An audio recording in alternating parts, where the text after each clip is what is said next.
Di antaranya Cak Nur Yakin R yang punya showroom mobil, yang punya showroom sepeda motor Pos Sangilers Probolinggo. Kemudian gedinya sama versi Densus Kampung Temo Suwito, datangnya dari Sanganom. Tidak ketinggalan Cak Subadar dari grup Cak Mujiono Alek yang Gunung Sari, datangnya dari Karangasem. Cak Tasam Watu Lumbung yang punya calon Bali, monggo tampil di pagelaran. Sunarto Yoga datangnya dari Kemamang. Cak Nur Hadi datangnya dari Kemamang, monggo tampil di pagelaran. Ya Mas Nur Yakin dalemipun saking pasangi leres sesarangan Kampung Temo Suwito saking Sanganom.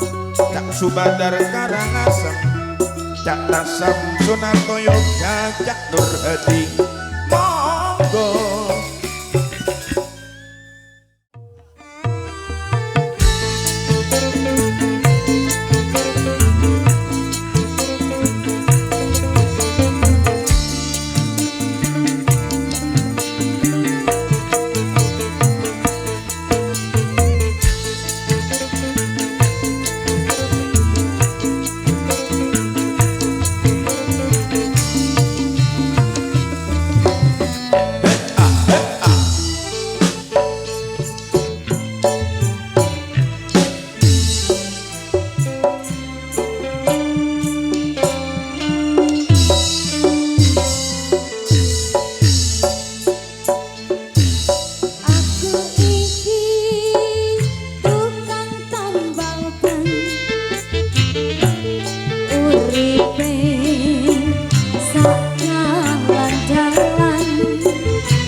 cendol gitu. Geti mangokos ini, geti mangokos. Masih raja kita Geti mangokos. mak ngokos, mak ngokos, mak ngokos. Apa ini ngokos ini? Ngokos soleh. Isi ijo raja kini podong lombo. Oi, podong lombo. Oi, podong lombo. Oi, podong lombo. Oi, podong lombo.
Lo pada Sembah nuwun Cak Nur Yakin R yang punya showroom, yang punya Mak Cendol, sudah tampil di pagelaran. Terima kasih Kampung Temo Suwito datangnya dari Sanganom.